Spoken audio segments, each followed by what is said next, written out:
Então vamos lá, meus bens. Oi, Cris.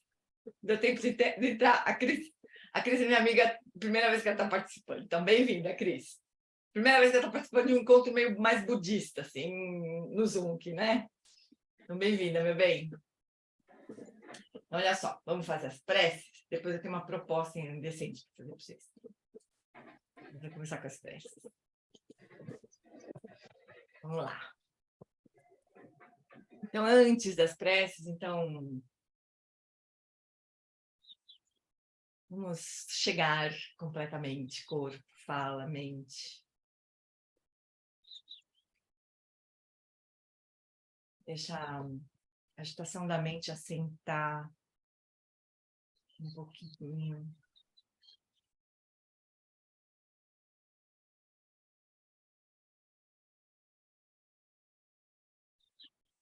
Solta todas as urgências, todos os comentários, todas as histórias.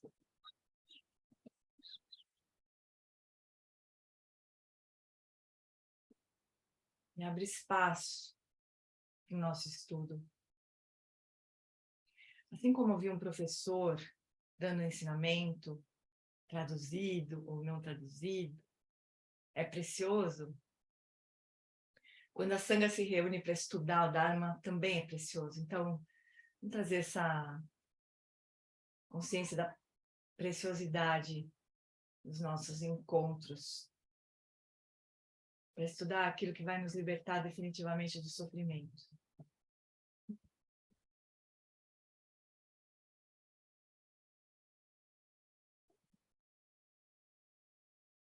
Então, a gente agora faz a prece 7 linhas, pedindo as bênçãos de Guru Rinpoche para esse nosso estudo.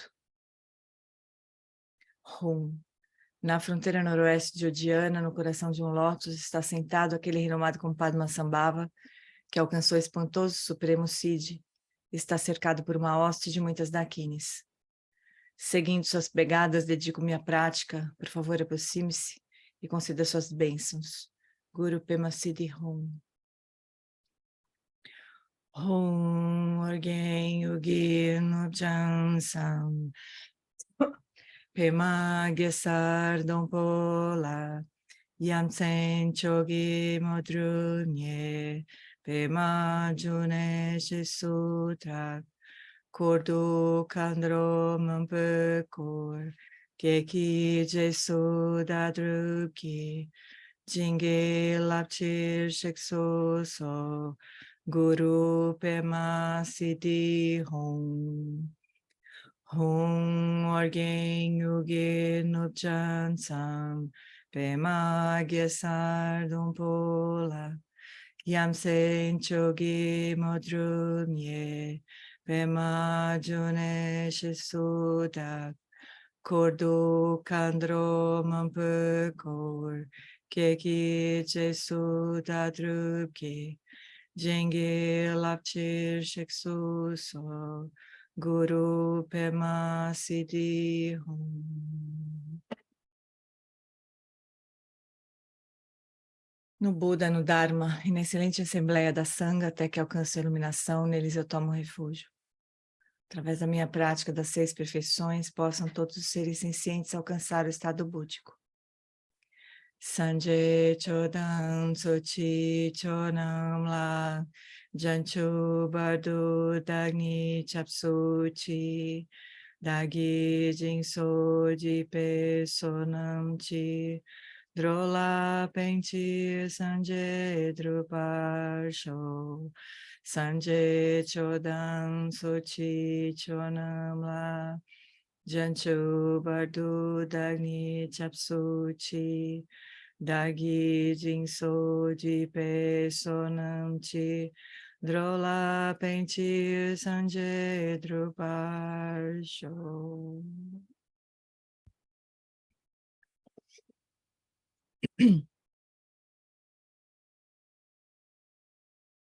Tudo bem, meus bens? Então, olha só, hoje, né, a Pema Chodron deu um ensinamento sobre um dos slogans aqui do Treinamento da mente em 7 pontos, né? Não sei se vocês têm noção, mas esse mesmo texto, né? Esse mesmo texto raiz, ele foi comentado e publicado em livros, né? Comentários de muitos professores diferentes. Tinha um site antigamente que tinha... Eu não sei se existe ainda esse site, eu nem sei como procurar, na verdade. Mas existia um site que trazia todos os comentários de todos os professores de cada um dos slogans, sabe? Então, um desses professores, grandes professores que comentaram o treinamento da mente 7 pontos, foi o Chogyam Trungpa Rinpoche, né? Um grande professor que foi o primeiro mestre da Pema Chodron, né? E hoje ela deu um ensinamento sobre um dos slogans, né? E ela é sensacional, né? Ela é encantadora. Está gravado lá também, se vocês quiserem acessar a gravação. Acho que está gravada até dia 12 de agosto, alguma coisa assim. Até o fim de julho, com certeza, porque era uma data de agosto, assim, o limite. Depois eu posso pedir para o Gus o link para inscrição e tudo mais, vocês podem assistir em português, com uma tradutora maravilhosa. Vocês não vão me falar da tradutora depois, hein, bom? Ana Paula, maravilhosa. E ela é sensacional, né? Então, o jeito que ela estava ensinando, o slogan era não ensinando, ela fala, né? Dá um ensinamento por meio do não ensinamento, que assim, ela ficava perguntando para as pessoas. Ela falava assim: ó, vocês dêem ensinamento para mim agora aqui, né? E ela perguntava as coisas para as pessoas iam respondendo, e ela discutia, né? Ela fazia uma afirmação, falava, agora eu vou fazer uma afirmação, eu quero que vocês contestem. Tipo assim, né? Briga comigo, né? Tipo, chamando pro pau, assim, né? Muito maravilhosa ela, né? Mas eu fiquei pensando que esse nosso estudo ele podia ser mais um estudo mesmo, sabe? De debate assim sobre cada ponto, né? Talvez esses iniciais não, porque eles são um pouco menos,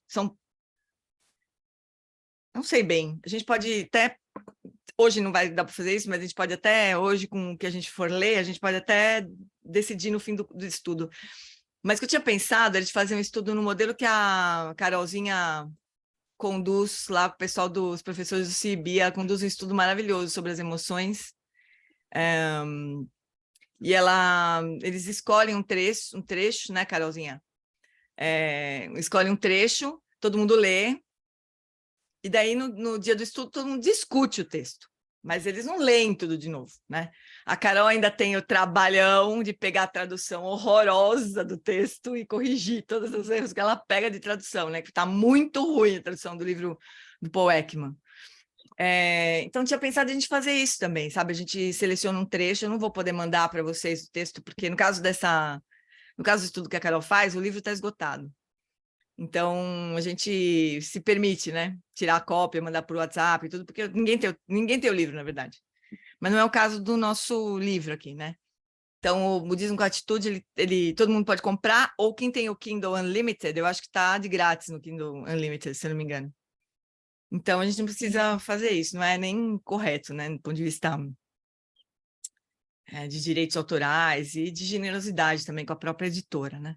Que também a gente tem que pensar nisso, né? Para as editoras lançarem um livro do Dharma não é uma coisa simples, né?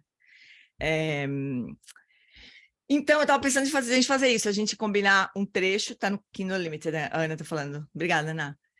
E daí todo mundo lê durante a semana, e no nosso encontro a gente discute aquele trecho, né? E discute não só a compreensão, né, do trecho, assim, a compreensão do que o Lama está querendo dizer, mas também de que aquilo tem a ver com a gente, né? Como é que... E peraí, gente, deixa eu só dar um help para um amigo meu aqui, só rapidinho.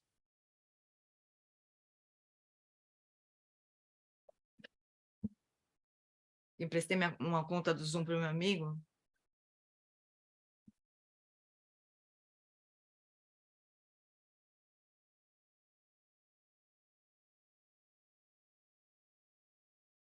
E ele não está conseguindo usar.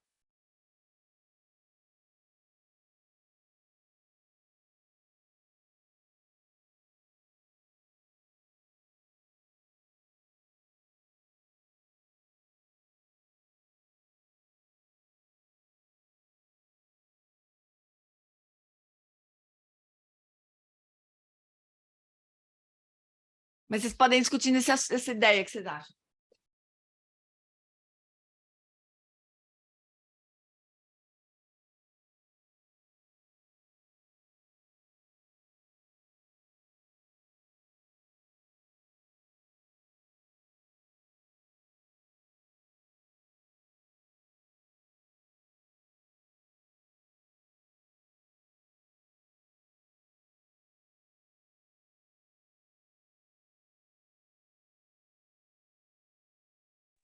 Carol, você podia falar para a gente como é que funciona? A Jane voltou. Não pode falar, Carol. Então, a gente faz na verdade, a inspiração foi a nossa formação do CIB, Titi, né? Que a gente tinha várias discussões em salinha, e sempre parecia pouco tempo. Então, a ideia dos professores continuarem estudando foi fazer assim: a gente lê um livro que tem a ver com o conteúdo do CIB, e aí a gente conversa durante 1 hora. E aí é meio um jeito de voltar àquela experiência da salinha, porque daí cada um conta que parte gostou, o que tem a ver com a vida. Aí, como são vários professores, às vezes a gente fala, eu tô dando CIB, tô tendo dificuldade nesse assunto. E aí vira um espaço de discussão, bem vivo, assim, bem legal. Nem sempre todo mundo lê. Aí, por exemplo, na sexta passada, era um trecho pequeno. Aí muita gente falou assim, tô entrando aqui e não li. Aí a gente fez igual a gente leu. Mas aí, depois que a gente leu, a gente discutiu. Aí todo mundo fala, é legal. Mas é muito mais útil, muito mais rico quando todo mundo lê e faz anotações, reflete, né? E aí, quando a gente se encontra, a gente discute o que é aquilo. Porque no caso do treinamento da mente certa, no caso do texto, dos textos que o grupo da Carol estuda, eles têm interesse porque eles são professores, eles discutem a dificuldade de ensinar aquilo, de entender e tudo mais. No nosso caso, a gente discute a dificuldade de aplicar na nossa vida, né? Aquele ensinamento, né? Então, eu acho que é uma forma, no caso desse texto, é uma forma de a gente realmente ver o que é que pega para aplicar, sabe? Porque o Lojon, o treinamento da mente, que é né, o caso desse texto aqui, ele é para ser aplicado, não é só para ser entendido. Beleza, entendi, próximo. É para colocar na vida, né? Se a gente colocar na vida, não tem sentido esse ensinamento, né?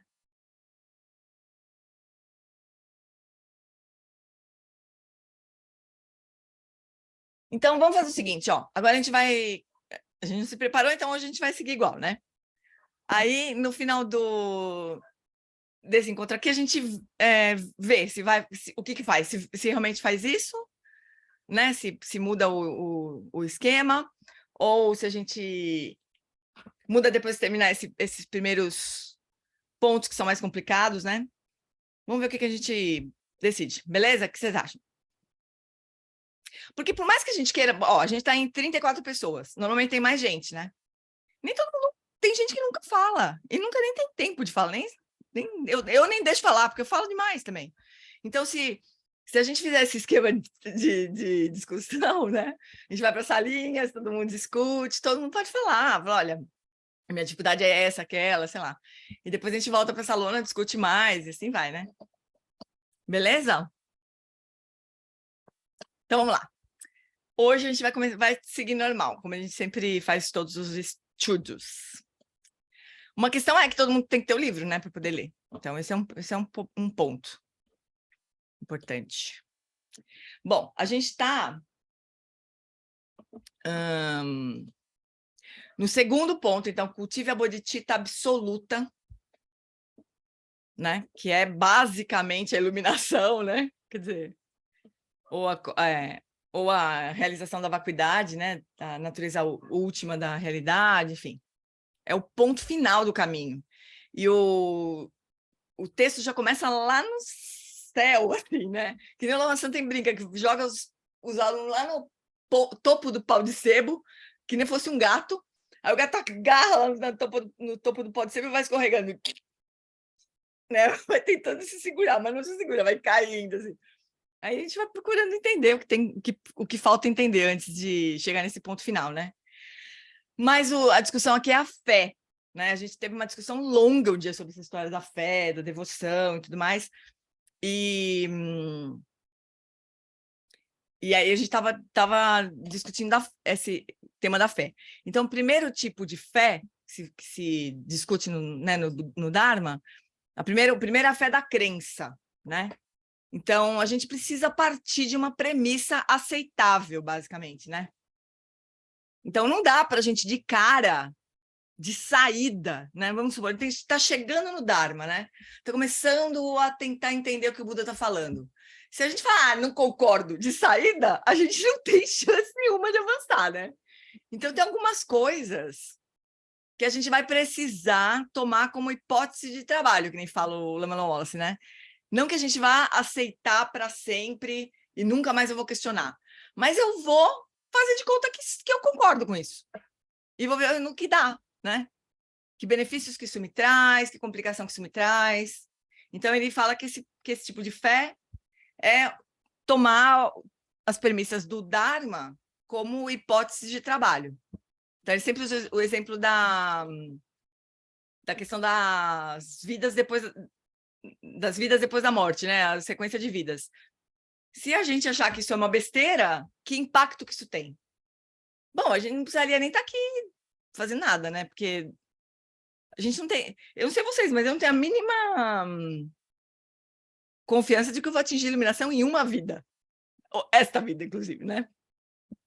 Então, se a gente está preparando o caminho para a iluminação, significa que a gente vai ter várias vidas, né, para alcançar a iluminação. Então, se a gente não acredita que vai ter várias vidas, é melhor a gente fazer outra coisa mais legal, assim, né, mais divertida. Mas, por outro lado, se a gente fala, não, sim, eu acho que eu posso aceitar isso como uma hipótese de trabalho, né? Então, eu vou... Se eu realmente acho, então, que existem várias vidas, o que eu posso fazer nesta vida para o meu caminho continuar nas próximas vidas, né? Aí, se morreu, acabou. Morreu, acabou. Não tem problema nenhum. A gente levou uma vida virtuosa, feliz, amorosa, a gente beneficiou as pessoas, se beneficiou, acabou, e tudo bem, né? E se não acabar, a gente pelo menos não se atrapalhou para as próximas vidas, né? Então, é uma boa hipótese de trabalho essa. Eu acho perfeita, né? Então, a Lama sempre usa esse ponto aí como exemplo, né? E muitas outras coisas, assim, tudo que a gente quiser, tiver dificuldade em seguir aquilo de coração, tipo, muitas pessoas têm dificuldade com a questão da vida depois da morte, né? Uma visão materialista mais forte, assim, de que morreu, acabou, né? As pessoas podem ter dificuldades, mas a gente precisa tomar isso como hipótese de trabalho se é que a gente quer seguir o caminho do budista. Se não quiser, também não tem problema, tem vários outros, né? Mas o caminho budista, acho que não tem muita escolha, né? A gente precisa tomar como hipótese de trabalho. E ver o que isso, né? Avaliar o que isso pode trazer de benefício ou de complicação, né? Então, esse é o primeiro tipo de fé. A gente toma uma hipótese de trabalho. O segundo, que eu vou tirar a marcação aqui para não me atrapalhar, o segundo tipo de fé implica admiração por aqueles que alcançaram estados elevados de realização espiritual e por seus ensinamentos. Então, a gente lê biografias, né? O Lama San tem... não sei nem que número que está isso, mas antigamente tinha um documento que ele tinha feito, era os 14 conselhos para avançar rápido no caminho da iluminação. 14, eu não sei que número que está. Deve estar no... 21. 21? Não são os itens. Não é um roteiro de 21 itens. É o 14 passos, segue o mesmo texto, 14. É um 14. Ah, então. Dos 14 é ler biografias dos mestres, né? Porque a gente lê as biografias dessas criaturas e fala, meu Deus do céu, eu quero ser igual, né? Que água que você bebeu? É que eu quero beber água, né? A gente admira e a gente quer atingir a mesma realização. Esse é um tipo de fé, né? A gente vai cultivando a fé no Dharma porque a gente vê, ou como disse o Tim Mosted, né? Esses dias no lugar, na segunda-feira, ele falando assim, todo mundo precisaria nesta vida encontrar um grande mestre de muita realização. Pega o avião, se vira, guarda dinheiro, vai encontrar um desses mestres, porque é uma coisa impactante, né? A gente vê, convive um pouco com esses grandes mestres e fala, esse negócio de Dharma realmente faz efeito, né? Eu queria ser ter a sabedoria desses mestres, a bondade desses mestres, a tranquilidade deles, enfim, a qualidade que a gente enxergar, né? Então, é um caminho aí. Fala, Ninha. Boa noite, Gê. Me diga uma coisa, fora o Dalai Lama, Alan Wallace, quem é considerado assim um mestre de grande realização assim Ué, o na Mingyur Índia? Rinpoche que você já encontrou aqui em São Paulo, Ah, por exemplo. ah, A Lama Tsering, muitos grandes lamas, né? tá. A Lama Kadro, que eu acho que você encontrou também, Eu né? acho a Cadro maravilhosa também. Não, mas eu Nossa, tem pensei todos os nossos assim. lamas. Todos os nossos lamas, Aham. né? Eles têm Dzongtsar, né? Lama Santa, exatamente. Esses grandes Mundial. mestres, né? A gente enxerga neles qualidades que a gente gostaria de ter, né? E aí, se a gente lembrar que eles cultivaram essas qualidades, né? Aplicando os ensinamentos do Buda, a gente fala, bom, acho que esse caminho é uma boa coisa. Então, é uma forma de a gente fortalecer a nossa conexão com o Dharma, né? Que aqui o Lama está chamando de fé, mas no fundo é uma conexão com o Dharma, né? Então, tá presente Yokinima, exatamente. Tempo afortunado, pois é. Muitos, muitos mestres, né? O Eric, grande mestre. Né? Então, essa é uma forma de a gente cultivar a fé. Essa fé não é simplesmente uma questão de crença, mas surge da compreensão e da apreciação das nobres qualidades de tais indivíduos e das verdades que revelam. O terceiro tipo de fé no budismo é da aspiração. Com a fé da aspiração, a possibilidade de fazermos descobertas genuínas e profundas sobre a natureza da consciência, suas origens e seus potenciais, vai além de uma questão de crença. É mais do que uma compreensão baseada na apreciação. É um desejo fervoroso de testar os ensinamentos por meio da prática. Esse é o momento em que as extraordinárias afirmações feitas pelo Buda e depois pelos contemplativos budistas são realmente adotadas como hipótese de trabalho para serem testadas pela experiência. Então, não adianta só de falar assim, ai, que maravilhoso que vocês lamas são, mas eu, pobre coitada, sou uma mané, não vou jamais alcançar. Não, né? Eu quero, né? Eu tenho desejo de alcançar, de desenvolver essas mesmas qualidades, né? Então, a fé é importante, mas ainda assim, os ensinamentos espirituais, eles precisam ser testados. Será que a prática ajuda ou não? Né? As aflições mentais diminuem e a felicidade genuína aumenta? Né? A gente precisa testar isso, né? Se a gente está de fato seguindo o caminho, né? Como que a gente está se sentindo ao longo do caminho? Não depois de uma semana, né?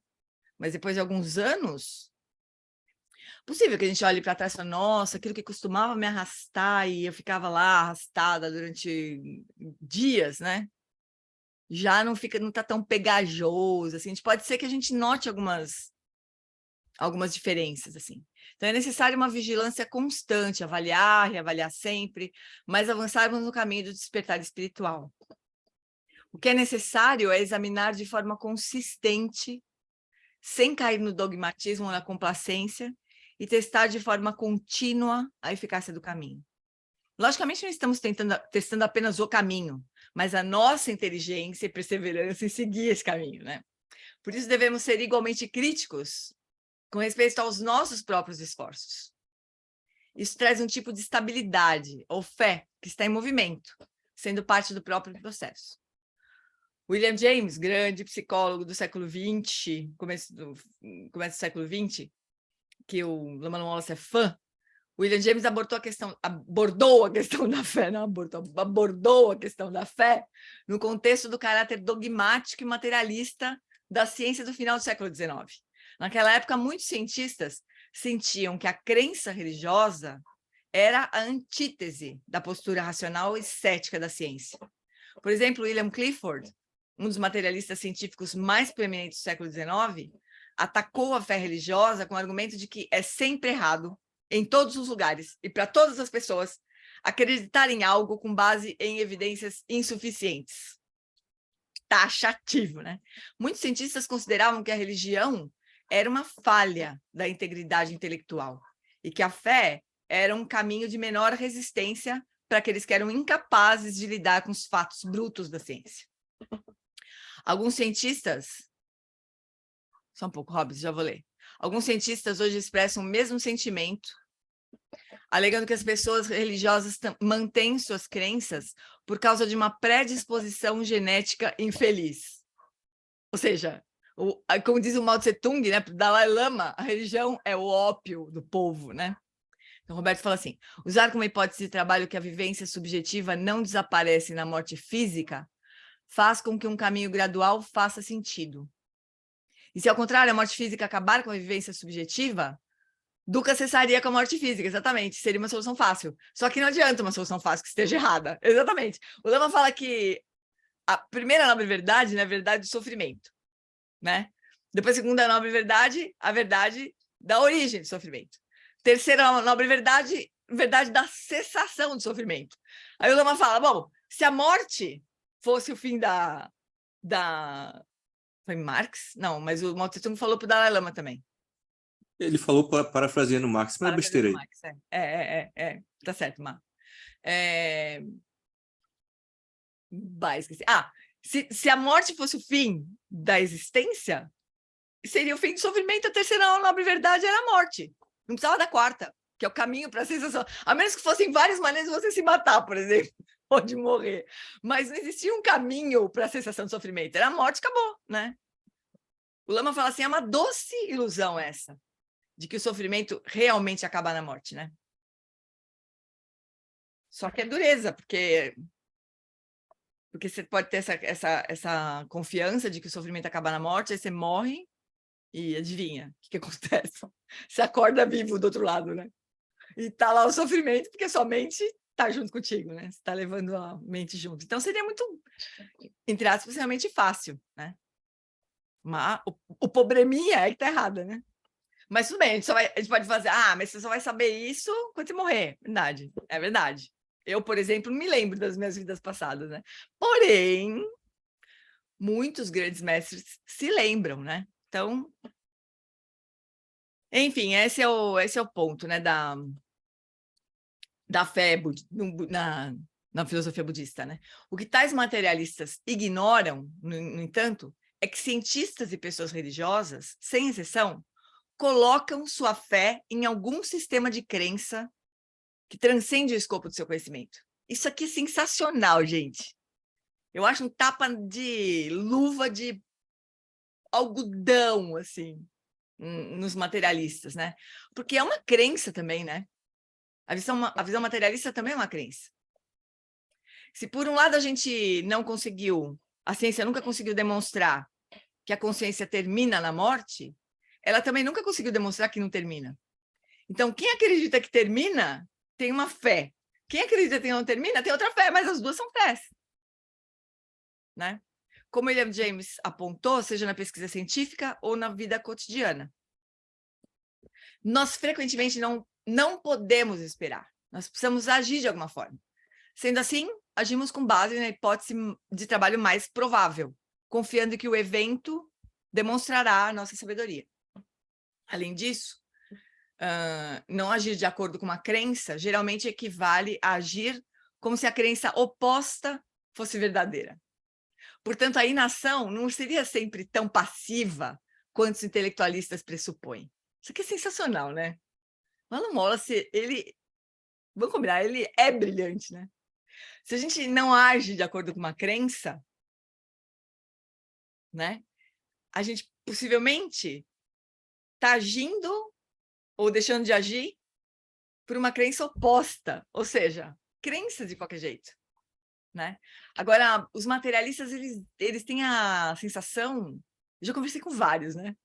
E é muito engraçado ver a cegueira que é isso também para eles, né? Porque eles realmente acreditam que a religião é uma fé, a ciência não. Como se na ciência,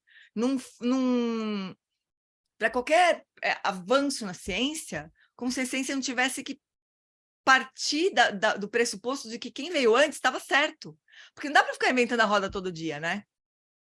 Cada vez que você vai pesquisar uma coisa ou fazer um experimento, você parte do zero. Ninguém parte do zero. Ou seja, tem uma crença na linhagem, não é? Na ciência. Tem uma crença na linhagem. Senão toda hora tinha que se partir do zero. Então, assim, a ciência está cheia de crenças também, né? E é duro não reconhecer isso. É uma grande falha não reconhecer isso. Não teria problema nenhum, né? Não teria problema nenhum. Quem sabe as mentes se abririam ainda mais, né? Fala, Má. Hoje, é porque eu acho que a grande questão da ciência é que ela tem um poder muito forte de causalidade, né? De Uhum. mexer com causas e condições para gerar determinados resultados, especialmente tecnológicos ou em avanços de saúde, etc. Isso é uma coisa Uhum. que é uma puta primazia da ciência e ninguém nega isso, né? Uhum. Mas a grande questão da ciência é a incapacidade dela de ter explicações ontológicas da realidade, ou seja, explicações a respeito da origem das coisas, né? Porque Origem a da capacidade consciência. de gerar causalidade, assim, mexer com variáveis e gerar determinadas aparências, né, em relação aos nossos sentidos, a ciência é inegável em relação a isso, É né? inegável. Agora, também, o que também é fácil de demonstrar é que, para poder analisar essa causalidade, a ciência define muito bem o objeto que ela vai explorar, né? Ou seja, eu vejo isso em pesquisa científica de medicamento, né? A quantidade de requisitos para uma pesquisa acontecer é quase você garantir que você vai ganhar o jogo, né? Então, assim, não é uma... Pelo menos na pesquisa de medicamentos, por exemplo, né, na pesquisa clínica, ela nunca... Dificilmente ela se aplica à vida real, né? Assim, você define uma série de requisitos para aquele experimento, faz o experimento e demonstra uma coisa, essa causalidade está demonstrada dentro daquele recorte que você fez, né? Quer dizer, isso é inegável, né? E tem, Mas querendo ou não, tem uma correspondência, né, Gê, com algo em termos de causalidade, né? Em termos de aparência. Por tem, exemplo, desde que o paciente, no caso de uma pesquisa, estou exagerando também, talvez um pouco, mas claro que existe uma grande correspondência, né?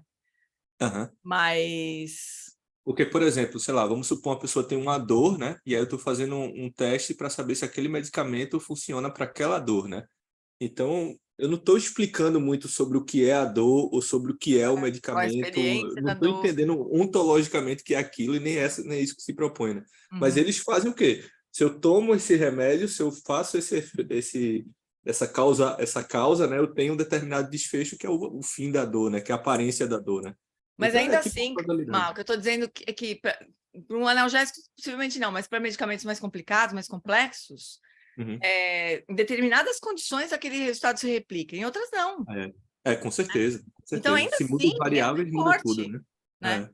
Tem um Sem dúvida. recorte onde aqueles achados se aplicam. Fora É, daquele recorte não se aplica. com certeza. Com certeza. Então, Muda a população, por exemplo, né?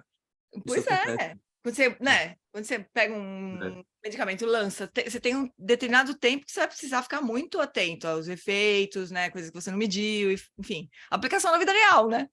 Porque a vida Uhum. real ela não é controlada como é um estudo clínico, né? Oi, Robson, fala, querido. Uma coisa interessante é que a ciência não sabe exatamente por que existe o efeito placebo, né? Apesar de que o efeito placebo é claramente identificado, então um princípio ativo tem que vencer o efeito placebo em qualquer experimento. Uhum. Mas o efeito placebo é uma caixa preta. Você fala, mas porque era fácil, né? Se eu direcionasse a minha mente para uma determinada coisa e eu conseguisse substituir uma anestesia, porque tem até efeito placebo em anestesia, entendeu? E aí você fala, nossa senhora, como é possível isso? Então, por isso que eu concordo com o Márcio, mas a causalidade, quando você entra na consciência, não está bem definido o que é consciência na ciência. Não, está definido. Porque no mundo externo está, né? Eu vou chegar e vou falar, tá, planeta, não sei o quê, na física, que é a coisa. Mas na biologia, quando você chega na consciência, o que é exatamente a consciência? A gente não tem uma boa definição, né? Não tem uma Científica. definição, não tem nenhuma definição. Pois é. Especialmente de onde surge, como que... Não tem definição nenhuma, né? A gente tem correlações cerebrais, mas das correlações cerebrais tudo bem. Você fala, o cara está com raiva, você faz uma tomografia do cérebro, né? Você vai falar, tem parte do cérebro que está mais ativado e tal. Mas a correlação cerebral, você fala, mas vem cá, como é que você tem certeza de que são as relações, a químicas é que fazem ter a raiva e não é o contrário? Que a raiva faz com que o cérebro fique daquela maneira. Não dá para saber. E às vezes também a ciência de nosso tempo é quase como uma, sei lá, como algum aspecto religioso do passado de muito autoritarismo e soberba, né?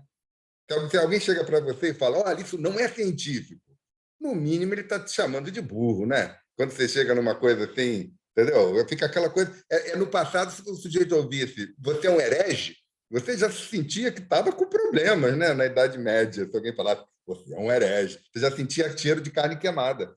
Hoje em dia, se em algum círculo o cara fala, isso é totalmente anticientífico, tem discussão, por exemplo, enorme sobre homeopatia, né? Homeopatia é uma coisa que é uma coisa bem discutida em meios científicos e, às vezes, de uma maneira até muito agressiva. É isso, eu acho. Fala, Aninha.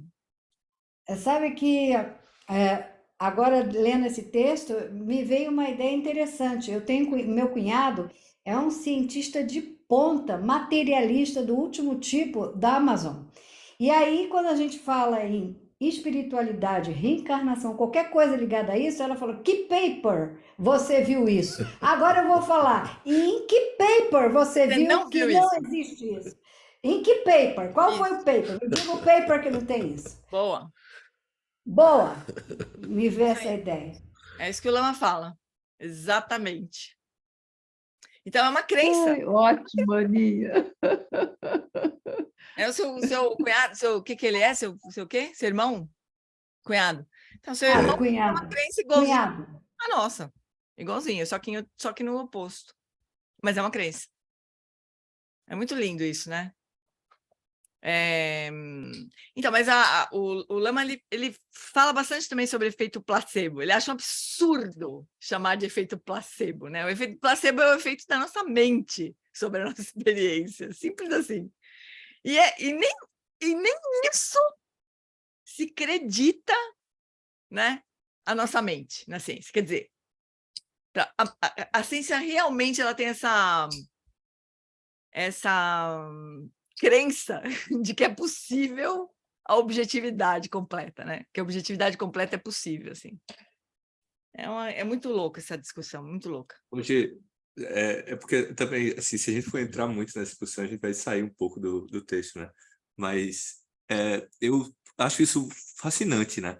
Tipo, por exemplo, coisas até mais corriqueiras. Por exemplo, um indivíduo que assiste um jogo de futebol, que é uma coisa que é obviamente inventada, né? Não tem nada ali, né? É obviamente uma criação, os times e tal, o jogo. E, assim, as pessoas têm infarto assistindo o jogo, né? E por que as pessoas têm um infarto assistindo o jogo? Porque as pessoas se relacionam com aquilo, a mente delas se relaciona com aquilo, com uma coisa extremamente trágica e aquilo é transferido para o corpo, né? Então é uma forma é uma grande explicação, na verdade, que a mente é capaz de causar infarto nas pessoas. Pois é. Pois é. A mente cria aquilo e causa infarto no corpo. Eu vou mandar para vocês um vídeo super legal da Kelly McGonigal. Você lembra, Má? É da Marçano? Não. Peraí, eu vou mandar para vocês. Deixa eu só colocar aqui, já tá com... É do Besouro? É Kelly McGonigal, o nome dela. Do besouro? Não, não é do besouro. É do estresse. Como que a própria mente também... a crença que você tem sobre o que o estresse representa para você pode interferir nos resultados do estresse, né? Fala, Arthur. É muito legal esse vídeo. Estava em dúvida se eu falava alguma coisa, porque eu estou com medo de tirar, como o Márcio falou, de tirar do caminho, né? Mas essa discussão é muito interessante para mim, porque eu venho de um background muito cético e materialista, assim, né? Eu não venho de outra religião, eu era muito ateu, assim, antes de começar a praticar o budismo.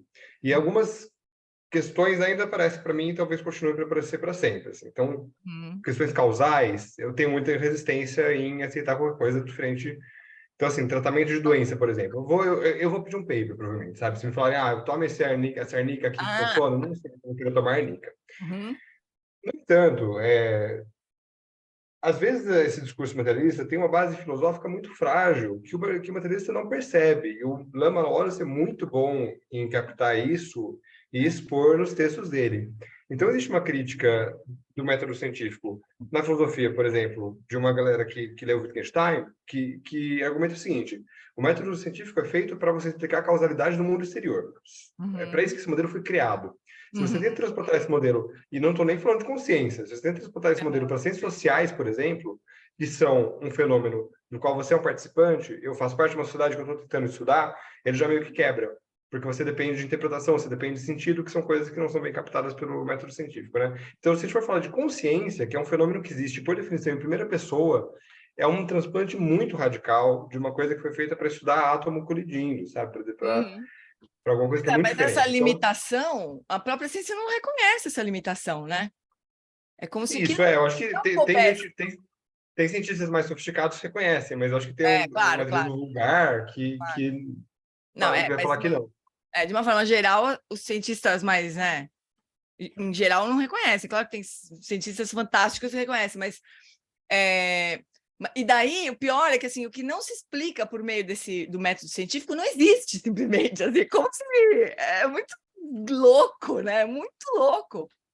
O que a ciência explica existe, o que a ciência não explica não existe. A forma mais tosca e mais comum, né? Da visão do que é científico e do que não é, né? Mas o que vem agora na sequência uma discussão de quando que a fé não se aplica. Que você fala assim, se eu for tomar um remédio, eu vou pedir um paper, né? Você vai pedir um paper, e você tem que pedir um paper. Agora, olha que interessante essa sequência aqui. Quando é que a fé não se aplica? Não importa. A fé afirmou... peraí. E será que eu pulei aqui? Não, tá certo. A fé afirmou quem, caramba? Eu se perdi aqui. William James, né? Apontou, seja na pesquisa científica ou na vida cotidiana. Então, a fé, afirmou William James, é essencial, mas como uma atitude prática e não dogmática. E deve ser acompanhada pela tolerância com outras fés. Bom, mas com a busca do mais provável e com a plena consciência das responsabilidades e dos riscos. James defendeu especificamente o direito de acreditar antes da evidência apenas nos casos em que... Quer dizer, quando é que você não vai pedir o paper? Né? Quando há muitas coisas em jogo, quando a evidência disponível não resolve o caso e não se pode aguardar por mais evidências.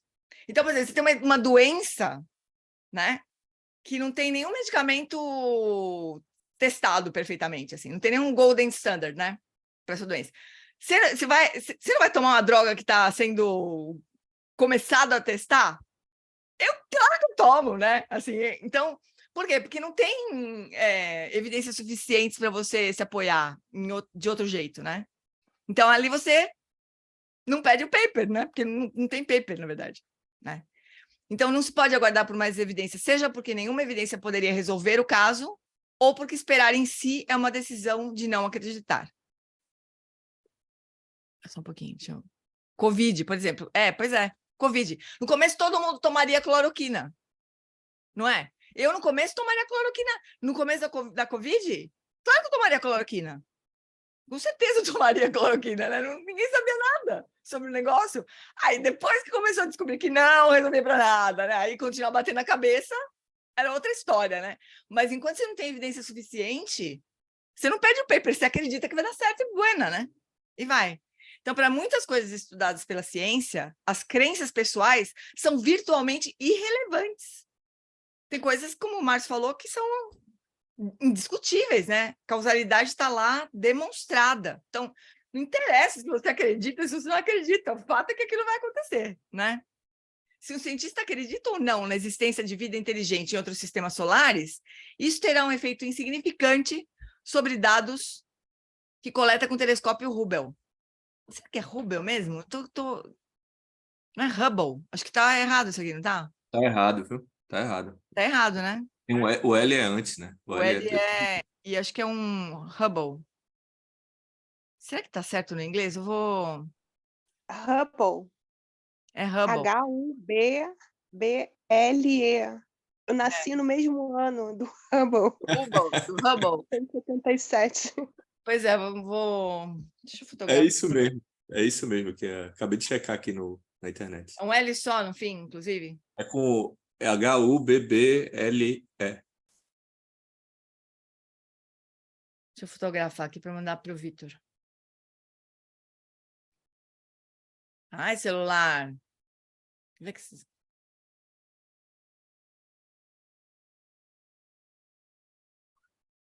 Tá. Então, se você acredita que tem vida inteligente ou não tem, o Hubble que está lá no espaço, lá, coletando informações do próprio espaço, não faz diferença nenhuma se acredita que tem vida inteligente ou não tem. O que o Hubble vai registrar não depende disso. Em outros domínios da realidade, a fé ou a intuição influenciarão significativamente a realidade que está sendo abordada. Então, criar filhos, ensinar, em quase todos os domínios onde haja o envolvimento com pessoas, que é o que você estava falando, né, Arthur? Quando entra a subjetividade na jogada, o negócio muda completamente, né? Existe uma enorme variedade de experiências em que a fé e a intuição influenciam a realidade sobre a qual temos fé. E a realidade pessoal? Você acredita que as aflições mentais que causam sofrimento são geneticamente determinadas? Ou você acredita que a sua mente é maleável e essas aflições podem ser atenuadas? Isso faz toda a diferença, né? Você acredita que a sabedoria, a compaixão e a virtude podem ser cultivadas? Ou você acredita que a fisiologia do cérebro estabelece um limite superior para essas virtudes? Isso determina o que você vai fazer com a sua vida, né? Nossa fé sobre o potencial humano de sabedoria e compaixão tem um enorme impacto sobre a forma como conduzimos as nossas vidas. Até mesmo uma sutil intuição positiva de que a felicidade e o bem-estar realmente podem surgir dos nossos corações e nos nutrir, pode ter uma tremenda influência sobre a nossa vida. Por outro lado, se você crê que toda a felicidade vem de fora, essa fé também influenciará profundamente as escolhas que fizer, né? Você vai jogar toda a sua energia na felicidade hedônica, né? Quanto mais coisas eu tiver, mais feliz é você. Então, William James concordava com a maioria dos cientistas quanto a existirem coisas sobre as quais não devemos ter fé. Mas existem outros domínios da vida em que a fé ou a falta de fé terá um enorme impacto. Se não acreditarmos que somos capazes de cultivar um insight ou de desenvolver uma compaixão mais profunda, é bem provável que não consigamos. Dessa forma, as nossas crenças geralmente agem como profecias autorrealizáveis. Então, se a gente acredita que alguma coisa é de uma determinada forma, né, é muito possível que isso se auto-confirme, né? Até porque, cognitivamente, a gente vai buscar um viés de confirmação, né? Podemos escolher entre ter fé em nosso próprio potencial ou continuarmos sendo céticos e agnósticos. Algumas pessoas são céticas com respeito às afirmações budistas sobre a verdade, porque violam as crenças da sua própria religião. E outros são céticos quanto às afirmações de todas as tradições espirituais, porque violam as crenças do materialismo científico. E outros ainda são céticos com relação a todas as afirmações sobre a verdade, sejam elas científicas ou espirituais, porque violam as crenças do pós-modernismo. Então, no cristianismo, há muitas vezes referências a crentes cristãos e não crentes. Todas as outras pessoas, né? Ou você acredita em Deus e é crente, ou você não acredita em Deus e não interessa nem quem que você acredita, porque você não é crente, né? Todas as outras pessoas. Mas, na realidade, somos todos crentes. É apenas uma questão de saber no que acreditamos. É demais esse lama, né? Puta vida! Emarrola, Wallace. Será que a gente... Deixa eu pegar meu livro físico. Peraí, deixa eu ver onde que a gente vai. Que é ciência meditativa. Isso é um temão, né?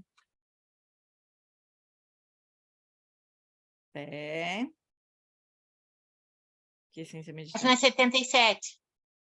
É longo ainda. Ah, o Lama vai ensinar na prática, que lindinho. Mas acho que a gente vai seguir, né? Porque ainda é 7h25 ainda. É demais isso, né? Todos somos todos crentes. É só uma questão no que a gente acredita, né? Eu ia comentar alguma coisa que estava... Deixa eu ver uma coisa.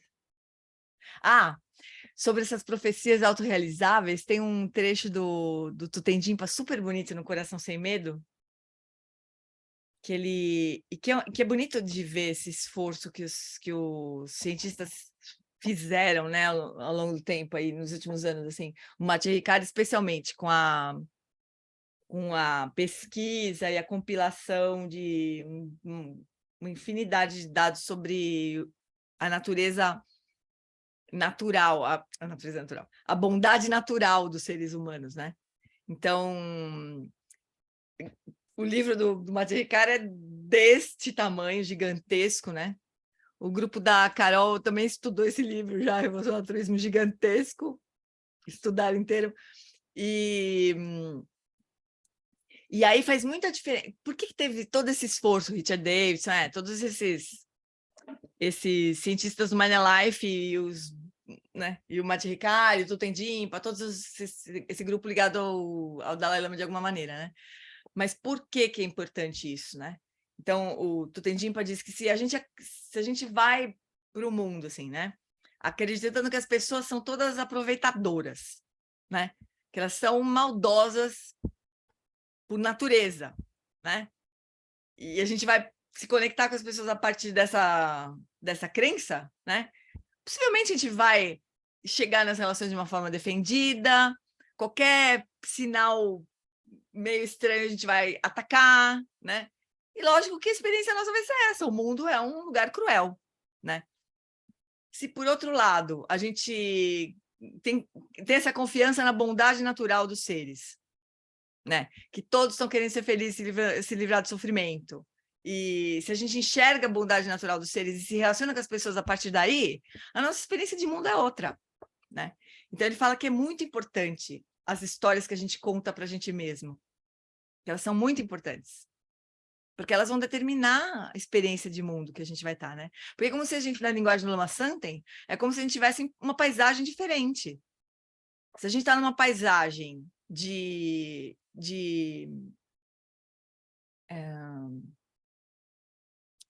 falta de confiança, né, de desconfiança, de medo, a gente vai ter uma relação com as pessoas. Se a gente tiver uma paisagem de confiança, de enxergar a bondade nas pessoas, a gente vai estar numa outra paisagem, né? Vai se relacionar de um outro jeito, né?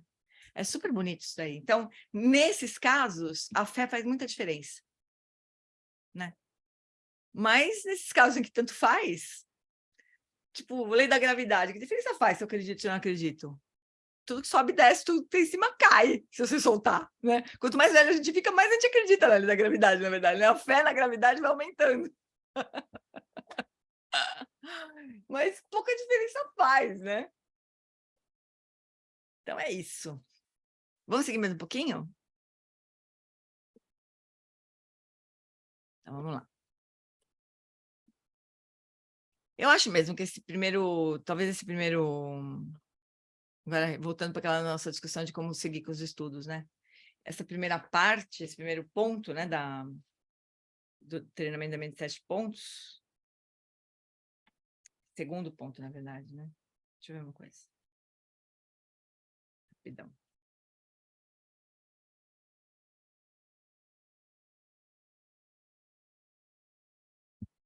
Ele é longo, esse segundo ponto, viu? É bem longo. Bom. Talvez a gente vai ter que decidir mesmo o que a gente vai querer fazer, pronto, acabou. Mas olha só, vamos lá, que essência meditativa, ou shamatha, né? A fé traz um tipo de estabilidade, né? No caminho, assim. O segundo tipo de estabilidade é a quiescência meditativa, que é o principal significado da palavra estabilidade no aforismo. Uma vez que tem alcançado a estabilidade, revela o mistério, né? É isso que a gente está estudando, esse é o slogan, né? Como a Pema Chodron estava falando hoje, né? São todos os slogans desse texto, né? Então, uma vez que tem alcançado a estabilidade, revela o mistério. Então, o Lama estava discutindo o que é essa estabilidade. Então, uma parte da estabilidade vem da fé, né? Então, uma vez que você tem fé, você segue no caminho, né? Com entusiasmo, com confiança, revela o mistério. O segundo tipo de estabilidade, que é o que ele mais adora falar, né? É a meditação, né? Então, uma vez que a mente esteja estabilizada e equilibrada, a natureza misteriosa dos fenômenos, tanto do mundo objetivo como da mente, pode ser investigada e revelada. Então, uma vez que você tem estabilidade em shamatha, você pode fazer a prática de vipassana, né? Basicamente isso. Vocês lembram da história de que esse aforismo aqui não está presente em todas as versões, né? Do treinamento da mente de 7 pontos. E que o Lama se alegrou muito em ter uma versão em que esse aforismo está presente, né? Ele adorou isso aqui, né? Então, é notável que o treinamento da atenção, um pré-requisito para o amadurecimento espiritual no budismo, seja praticamente ignorado no Ocidente moderno. O Ocidente tem tradições religiosas, científicas e filosóficas muito nobres, mas um elemento extraordinariamente ausente, há pelo menos 1000 anos, é um meio sistemático e bem desenvolvido para treinar a atenção. Se formos utilizar um instrumento mecânico para investigar a realidade, como um telescópio, por exemplo, ele precisa estar em excelentes condições de trabalho, né? Da mesma forma, se a própria mente for a ferramenta utilizada para investigar a realidade, que no caso é, né? Ela precisa estar em um estado excelente de funcionamento. Isso é o que significa estabilidade. Os budistas consideram que a mente está em um bom estado de funcionamento quando ela está equilibrada e a atenção é refinada. As técnicas para desenvolver a estabilidade da mente foram criadas e vêm sendo testadas na tradição budista por 2500 anos. Essas técnicas abordam o problema básico das nossas mentes, a falta de equilíbrio. A palavra sânscrita klesha, que significa aflição mental, tem a conotação de torção, twist, ou distorção da mente. Como se a nossa mente estivesse contorcida, né? O que a tradição budista está nos dizendo de forma muito clara é que as nossas mentes são normalmente uma bagunça, esgoto a céu aberto, como ele disse. E é pelo fato de nossas mentes serem uma bagunça que sentimos tanta aflição em nossas vidas cotidianas. Ficamos tensos com coisas às quais nos apegamos, com coisas que queremos e não conseguimos ter, e com coisas que tememos perder. Ou seja, por apego, né? Nós nos contorcemos com coisas de que não gostamos, eventos que não queríamos que acontecessem, e com coisas que temos e não queremos mais. Aversão, raiva. A tendência da mente de se desequilibrar e deformar se deve a aflições mentais como apego, raiva e delusão. Então, são os 3 venenos principais, né? A maravilhosa tecnologia científica desenvolvida no Ocidente nos últimos 400 anos não é muito útil para explorar a mente diretamente, nem para descobrir as causas internas do bem-estar e do sofrimento, e muito menos para descobrir a natureza essencial da própria consciência, aquilo que o Roberto estava falando, o Márcio também. O único instrumento disponível para investigar diretamente a natureza da mente ou da consciência é a própria mente. Mas como descobrimos rapidamente por experiência da meditação? Não, peraí, mudar a entonação. Mas, como descobrimos rapidamente por experiência da meditação, nossas mentes distraem facilmente, perdem a nitidez e desvanecem. O segundo ponto do treinamento da mente nos diz para refinarmos a mente e transformá-la em uma ferramenta confiável, treinando a estabilidade e a vivacidade, e então usá-la para revelar o mistério, a natureza absoluta dos fenômenos objetivos e da própria mente. Então, assim, a nossa mente, no estado que ela se encontra nesse momento, não serve para nada, nesse sentido aqui, né? Serve para muita coisa, mas não para investigar a natureza absoluta dos fenômenos objetivos e da própria mente, né? Então, o treinamento da atenção envolve 2 elementos: a atenção plena e a introspecção. A atenção plena é a capacidade de sustentar a atenção em objeto escolhido com continuidade e sem distração. A atenção plena é diferente de concentração. Concentração implica condensar a atenção em um foco estreito. A atenção plena é um estado de atenção estável, que pode ser aberto e amplo ou bem focado, como nós desejarmos, né? Mas a atenção plena significa que a gente sustenta o foco, seja ele estreito ou amplo, no tempo, né?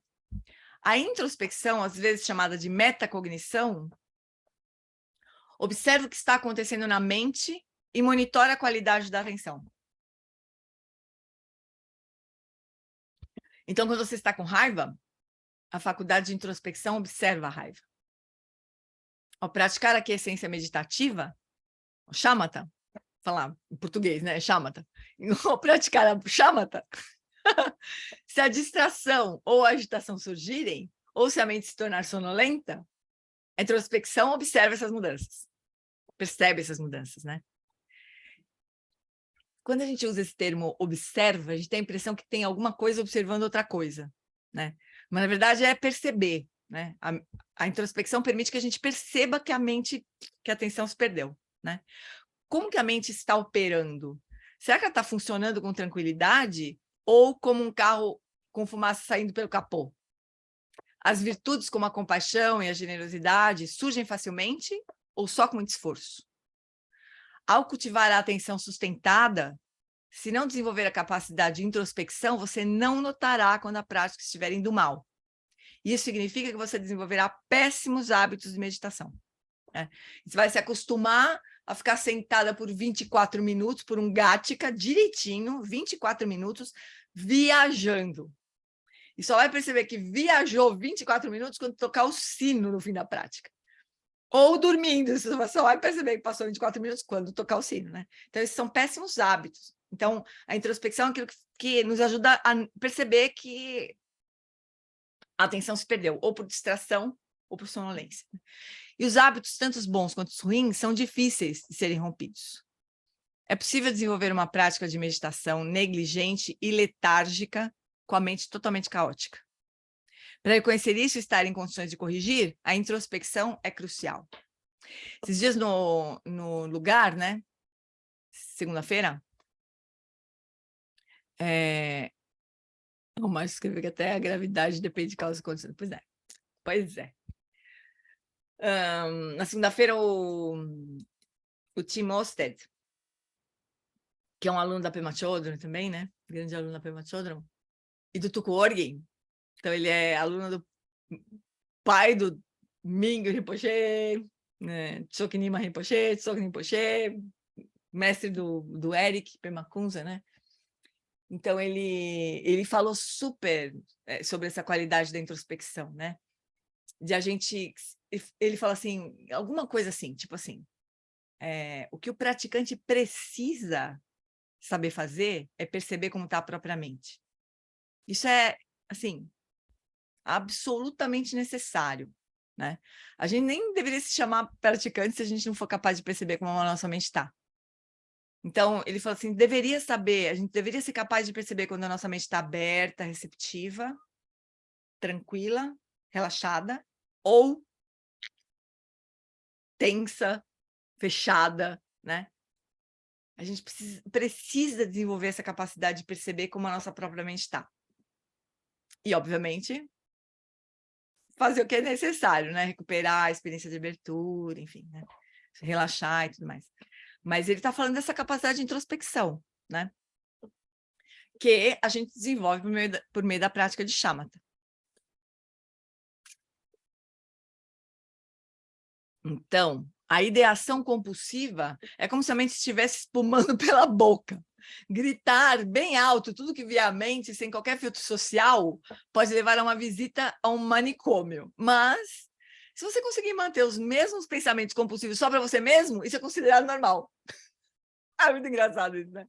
O Lama fala que se a gente colocasse um alto-falante na nossa mente, né, se fosse possível isso, e transmitir, né, para o meio externo tudo que a gente pensa, cada um pensa, né, seria o fim da civilização, diz ele. Mas, como a gente não fala para ninguém, né, nem para a gente mesmo, muitas vezes, então, normal, né? Então, a introspecção é a chave para conter a mente, para que ela possa se tornar útil, ao invés de ficar cuspindo compulsivamente imagens, memórias, ideias aleatórias. Quando, por meio da introspecção, você observar que a mente está divagando, basta trazê-la de volta vez após vez. Se você puder observar o que está acontecendo em sua mente no momento dos acontecimentos, você não será arrastado pelos muitos três expressos de imagens e conversas que cruzam o espaço da sua mente. A técnica é permanecer imóvel enquanto sua mente está em ação. Isso é muito diferente de a mente tagarelar e você tagarelar com ela, né? Se você perceber que a meditação está perdendo a nitidez, passando da lassidão, a letargia, ao torpor, a sonolência, então levante-se, faça uma pausa, jogue um pouco de água fria no rosto, né? A introspecção, a habilidade de discernir como a mente está funcionando a cada momento, é crucial na meditação e também é muito importante para a saúde mental. Na abordagem budista tibetana, o despertar espiritual e a saúde mental estão intimamente relacionados. Uma boa saúde mental é um requisito para o despertar espiritual. Se a sua saúde mental não estiver em boas condições, ainda que você ache que está avançando rapidamente para a iluminação, praticando com muita diligência, você pode acabar exacerbando seus próprios problemas mentais. A importância da introspecção também é reconhecida no Ocidente. Um amigo meu chamado David Gallin, psiquiatra e neurocientista cognitivo, comenta: é mais prejudicial para a integração de uma pessoa perder o contato com as dimensões da realidade pessoal pela perda do automonitoramento do que perder o contato com o mundo externo por perda sensorial ou por paralisia. Então, de novo, é mais prejudicial para a integração de uma pessoa ela perder o contato com como ela se sente a cada momento, né? Como que ela se percebe a cada momento, do que perder um sentido, perder, sei lá, visão, audição, sei lá. Então, o Dr. Garlin está dizendo que um déficit de introspecção é pior do que qualquer dano sensorial. A deficiência sensorial não exclui a possibilidade de um indivíduo ser integrado, mentalmente saudável, mas uma deficiência de automonitoramento ou de introspecção, sim. Uma pessoa que não tem a mínima gestão das emoções ou da própria mente, é muito mais complicado para ela se manter saudável do que uma pessoa que perde uma faculdade sensorial, né? Surpreendentemente, muitos filósofos modernos da mente afirmam que a metacognição, a capacidade da mente de se automonitorar, é impossível, não pode ser feita. No entanto, profissionais da saúde reconhecem que a metacognição não apenas é possível, mas absolutamente essencial para a saúde mental. Quando a resposta à pergunta "a mente está saudável e equilibrada" é não, é melhor fazer uma pausa. Mas primeiro a gente precisaria se acostumar a fazer essa pergunta, né? Não só quando a gente vai meditar. A Jetsuma, ela fala que quando ela chegou no monastério, para onde ela foi, quando ela tinha 19 anos, né? Na Índia, ela começou a receber instruções dos yogis. Acho que eu falei para o Márcio esses dias, não foi, Marcinho? E agora eu não me lembro exatamente qual que era a periodicidade. Não sei se era 5 vezes por dia ou 5 vezes por hora. Eu não lembro mais. Mas, assim, uma das primeiras instruções que ela recebeu daqueles yogis hardcore, os Togden, né?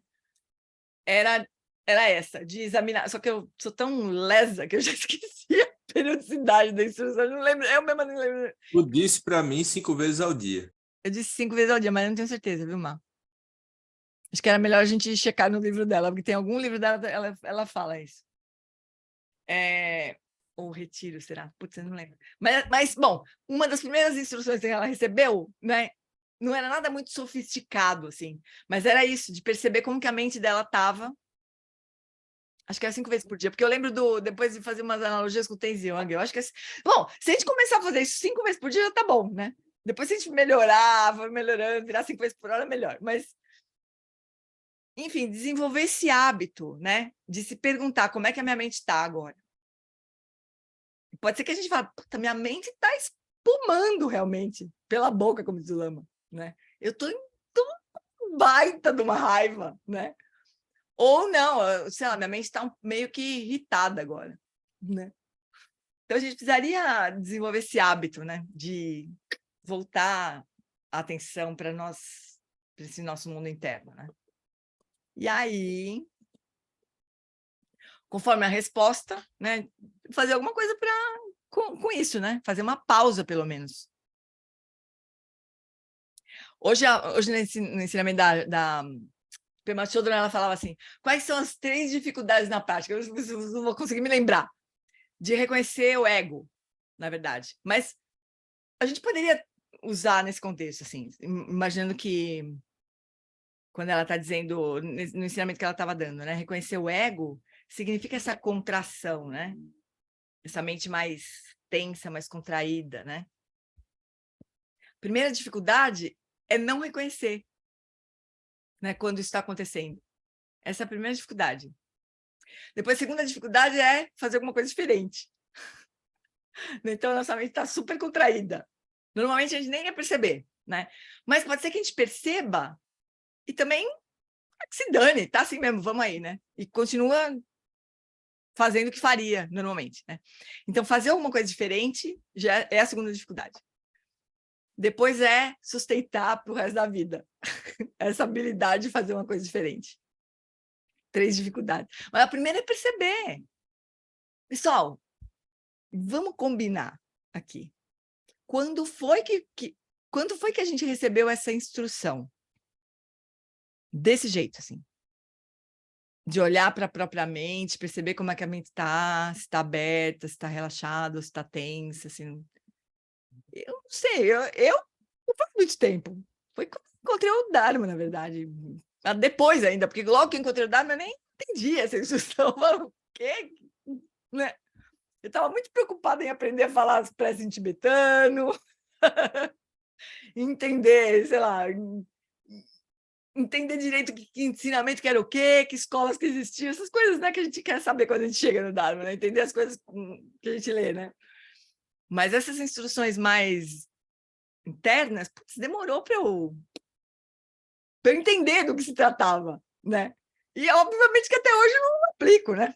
Mas assim, a primeira dificuldade é receber esse ensinamento. Mas vamos combinar, a primeira dificuldade de todas é receber esse ensinamento, né? Porque se a gente não recebe esse ensinamento, não é uma coisa natural para a gente, né? Na nossa cultura, especialmente, neste momento, não é uma coisa natural, né? Espontânea, que acontece assim por acaso, não é, né? Oi, Robs. Jane, na sua visão, como é que seria uma realidade compartilhada por seres sencientes que realizaram o shamatha? Imagina que você tem um grupo de seres ainda sencientes, porque só realizaram o shamatha. Como seria esse contexto? Olha, repetindo o que o Lama fala, né? O praticante que atinge shamatha, ele se recupera muito mais rapidamente das aflições que surgem, mas as aflições surgem igual. Só que ele tem mais habilidade de não se identificar com o que surge e agir com base no que surge. Então, é como se ele tivesse um sistema operacional, né? O que o Lama sempre brinca assim, né? Que quando a gente atinge shamatha, a gente faz um upgrade de sistema operacional. Então, a nossa consciência ela já não é tão pegajosa como a nossa mente, não é tão pegajosa como a nossa mente comum, né? A mente do praticante que atinge shamatha, ela é mais maleável, assim, menos rígida, menos pegajosa. Então, é um convívio igual, eu acho, porque eu não tenho dúvida nenhuma de que o Lama Nossa atingiu shamatha, não tenho nenhuma dúvida disso. E eu, assim, ele é um ser extraordinário para mim, né? Mas não é uma coisa assim, um cara do outro planeta. Mente de teflon, exatamente. Em vez de mente de velcro. Eu li algum dia desse eu li isso. A diferença entre ter uma mente de velcro, que cola tudo, e uma mente de teflon. Não lembro de que eu vi isso. Então, eu acho que, no caso, né, de um praticante que atingiu o shamatha, eu acho que é isso, assim, uma mente muito mais eficiente, né? Tipo, capaz de se concentrar e de não se perder, né? Vou reportar uma experiência minha, Marcinho.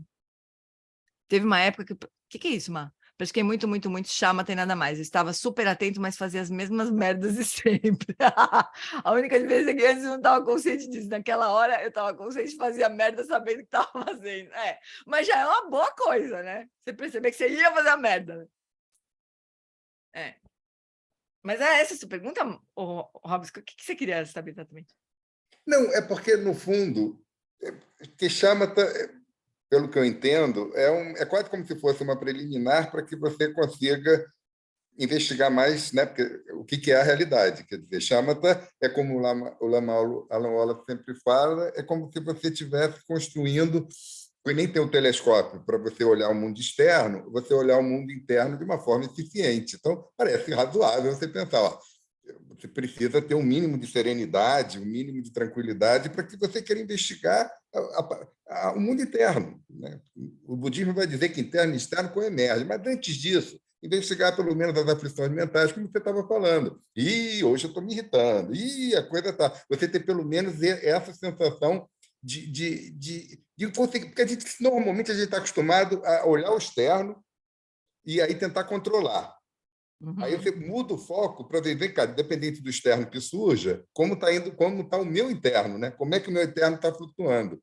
Aí, se você junta vários seres que estão com essa habilidade, ainda estão no samsara, né? É quase como se fosse um reino diferente, né? É como se fosse. Porque imagina, a gente está no reino do desejo. Aí, o reino do desejo, normalmente, ele não é tão propício para Shamatha, né? Porque o reino do desejo, normalmente, você já está com o mundo externo completamente separado e que você tenta controlar. Shamatha já. A impressão que eu tenho é que, apesar de Shamatha não levar. É um instrumento para que vai levar no caminho para despertar, mas ele já abala um pouco a estrutura do samsara, eu acho. Né? Na hora que você. Eu imagino, né? Então. Com certeza, mas Mas imagina a gente ter pessoas que fizessem ciência com realização de Shamatha. Pô, isso já devia ser uma coisa. Aí vai ter aspectos mais complicados, porque a realização de Shamatha traz com algum pouco de bodhicitta junto, talvez sim, né? Não traz. Se a prática não for feita desse jeito, não traz. Então, assim, é possível desenvolver Shamatha sem nenhuma ética, por exemplo. Nem ética. É possível. Então, quer dizer, o sujeito Shamatha não garante pode nada.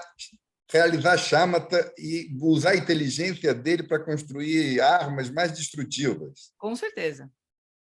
O Lama diz que o Dalai Lama disse que Shamatha tem uma autoproteção nesse sentido, que é assim, a pessoa que tem uma mente super treinada atinge Shamatha, por exemplo, e começa a fazer isso, matar gente, ele perde essa capacidade, assim. É como se fosse uma autoproteção. Porque isso perturba, porque aí não consegue mais sustentar essa qualidade, né?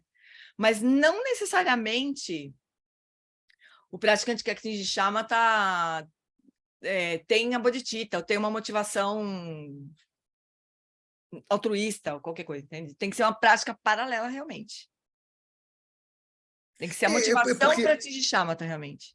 É porque se Shamatha faz que a gente perceba que a mente não está bem, é possível um sujeito que está fazendo coisas assim completamente, digamos, completamente que mundo externo e interno são totalmente inseparáveis e tal, super substancializado. É possível que esse sujeito não perceba que isso dá algum problema? Entendeu o que eu quero dizer? Entendi, mas eu acho que Porque a gente estava vendo, Shamatha faz com que você, pelo menos, observe de forma eficiente a própria mente. Então, Shamatha faz com que a gente, pelo menos, saiba como que tem aflições mentais ali, apesar de você não conseguir, às vezes até... Mas você tem um diagnóstico bom. Aí você fala, mas tem um diagnóstico bom, mas... Eu estou um pouco confuso nessa coisa. Diga. Pode ter uma visão de mundo completamente distorcida. Shamatha não vai resolver isso. Você pode ter uma visão de mundo distorcida e entender que sei lá, que conflite com a ética da não violência, por exemplo. Enfim, Shamatha não garante nada. Se a motivação não for trabalhada ao longo do caminho, Shamatha por si só não garante nada. E as coisas podem se perder, as pessoas podem se encantar com os poderes, né, que Shamatha traz e se perder completamente no caminho. É possível, não é garantia. Isso é o que o Lama diz, né? O Lama fala, Ana. Agora sou eu, vou arriscar um comentário só em relação ao que o Roberto falou, antes de falar o que eu queria propor, que é o seguinte: sobre o shamatha, eu pouco sei, porque eu almejo, eu aspiro chegar no shamatha, né? Mas eu posso falar sobre mente aflita e posso falar sobre pessoas, familiares meus, próximos, muito próximos, com aflições mentais doentias. Então, o que uma aflição mental doentia provoca é uma mente que fica presa circularmente naquilo. E a minha suposição, a minha aspiração de uma mente saudável é uma mente livre. Então, acho que o que os que atingiram shamatha de forma consistente têm é uma mente livre para ser trabalhada. É uma mente livre para ser trabalhada, mas as aflições mentais, elas estão presentes ainda. Mas é Dormindo. diferente da pessoa com uma psicose Não. que não consegue liberdade, ela fica presa na psicose. Não, mas no nosso caso, não precisa ser uma pessoa com psicose. No nosso caso aqui, Assim, pessoas normais, entre aspas, muitas aspas. Estou falando só do extremo, que é uma coisa de vivência minha, Mas né? nós aqui, que temos uma aflição mental, olha, que diz minha avó, diz minha avó. Agora eu quero só comentar sobre a proposta que você fez. Não, calma aí, deixa eu só terminar de falar isso rapidinho, porque é importante. Essas aflições mentais que... Tá bom. Essas aflições mentais que de vez em quando nos arrastam e nos pegam, nos envolvem, né? E quando a gente atinge shamatha, elas dormem. Mas a hora que a gente levanta da almofada, elas surgem outra vez. Então, é uma mente mais livre, mas não é uma mente livre. É uma mente mais livre. Ela se desprende rápido, vamos dizer assim. Mas as aflições mentais estão lá, dormentes, como diz o Lama. Vai precisar de vipassana na prática da sabedoria para acabar com as aflições, realmente. Mas enquanto a gente não atingir a liberação, que é shamatha mais vipassana, a gente está no samsara, preso no samsara. Desculpe, rapidinho, Darcy. Com essa discussão, surgiu uma dúvida. Para atingir shamatha, você tem que ter a introspecção junto? Shamatha é uma prática... Você pode atingir shamatha sem introspecção? Não, zero de chance, não é possível isso. Não é que introspecção é uma qualidade da nossa mente, já todo mundo tem, mas a gente, na prática de shamatha, a gente refina essa qualidade de introspecção. Então, só para fechar. Possível. Oi? Só para fechar agora o que eu ia falar. Diga. Já que você fez uma proposta de mudança da nossa forma de trabalhar, nesse texto ele falou de... Você comentou das 5 vezes ao dia introspecção. Acho que é um bom exercício para a semana, hein? Eu acho. Eu tô com medo de não ser 5 vezes por dia, viu? Eu vou tentar descobrir se é por dia ou por hora. Bobear é por hora, viu? Acho que por dia já tá bom, viu? Já tá bom? Beleza, então tá bom. Mas eu ainda assim vou tentar descobrir qual que é a fonte direita, né? Porque daqui a pouco, putz, tô eu falando besteira aqui. Mas eu acho bom também. 5 vezes por dia é uma boa coisa. Fala, Darcy.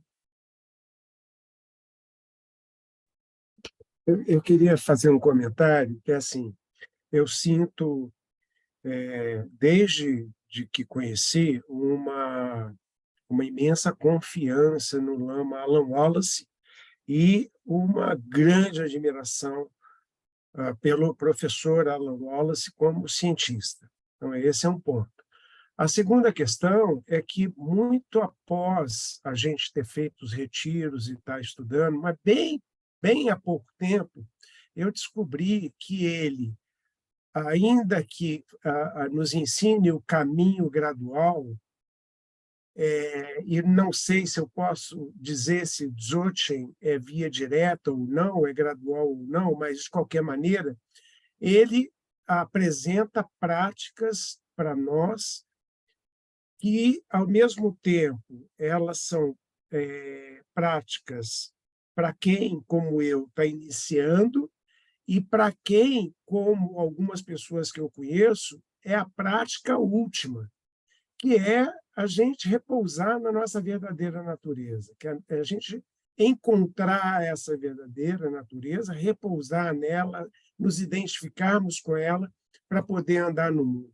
Não sei se isso chama iluminação, realização, isso para mim não importa muito. O que importa é que, em paralelo, eu conheci um mestre, uma pessoa fantástica, que ensina a chamada via direta. Ele é tão óbvio, ele é tão direto, ele é tão... E, ao mesmo tempo, ele tem uma convergência fantástica com o professor Alan Wallace, como cientista, e com o Lama Alan Wallace como um grande mestre do budismo. E aí eu queria deixar isso para vocês. Eu, a partir de então, não comecei a fazer essa prática 5 vezes por dia. Eu tento praticar o dia inteiro. Eu só não pratico à noite porque eu não tenho sonho lúcido. E essa prática é simplesmente estar consciente de que eu estou consciente de que estou consciente. A prática é essa. E aí eu consigo perceber que a primazia é da consciência e não é da mente finita, não é do corpo. Ou seja, eu antes achava que tinha uma consciência que andava por aí, né? E agora eu sei, eu tenho muita convicção de que eu sou a própria consciência que se manifesta através de um corpo aí de manhã, de tarde, de noite. E faz uma diferença imensa do ponto de vista de qualidade de vida, de felicidade, de redução do medo, essas coisas todas. Então, eu acho que o Lama Wallace toda a vida falou isso, né? Só que tem um... Por isso é que eu amo ele tanto, porque ele fala isso de uma forma, numa linguagem, eu vou falar religiosa, mas eu acho que vai além da linguagem religiosa, mas ele faz isso dentro de uma liturgia, e ele faz isso sabendo que ele está ensinando para um monte de gente que está em diferentes estágios. Então, como é que você vai fazer para colocar na minha cabeça algo que ele sabe, mas que levou 50 anos para saber? Então, assim, é de uma generosidade, é de uma bondade, é de uma compassividade. E aí eu olho para ele, meus olhos brilham, meu coração fica, sabe, super, porque ele sabe que está na cara e a gente não consegue ver. Eu acho que esse é o Samsara.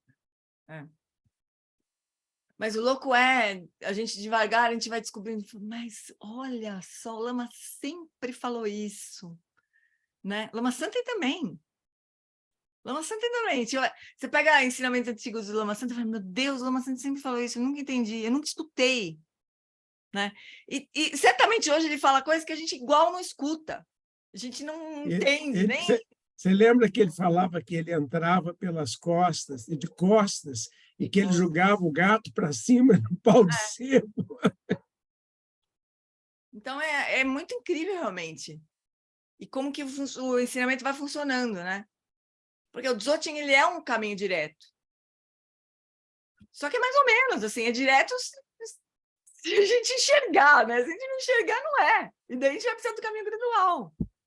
É muito incrível. É realmente muito incrível.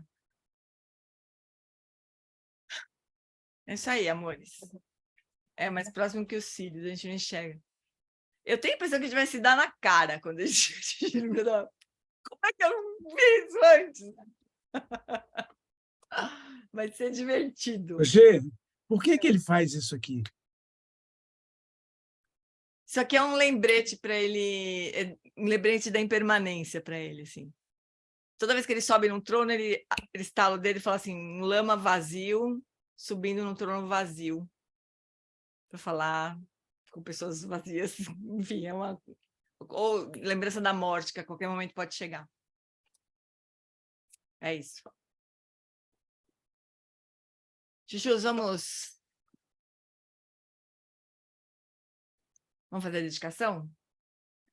Então, vamos terminar essa parte de shamatha do jeito que a gente está fazendo, porque daqui a pouco vem uma prática mesmo, a gente vai fazer a prática juntos e tudo mais. E aí depois a gente muda o formato, então. O que é, Dê? Quando o Pão Luke faz pá, aquilo que tu te liga. Exatamente. Vamos lá.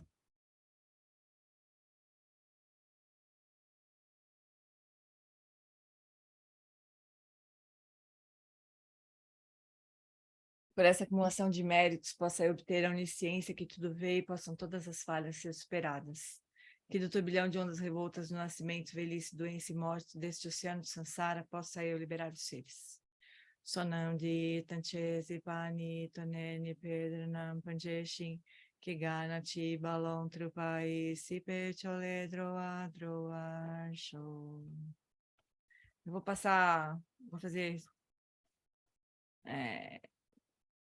dedicação express. Eu tenho outra coisa para fazer agora.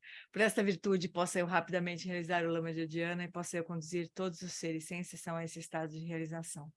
Gewadinho Duda, Korgan Lama Drugani, Droatika Malupa, Dei Salagopacho.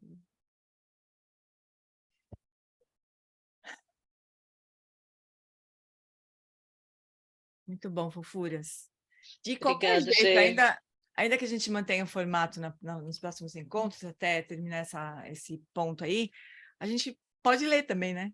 Antes da quarta-feira. Daí fica mais rico, assim, né? A gente já pode ter refletido mais, né? Certo? Beijos, amores. Tchauzinho. Beijo, obrigada. Tchau. Obrigada, gente. Obrigada, Gê. Obrigado. Sentindo falta do coelho. Quero coelho.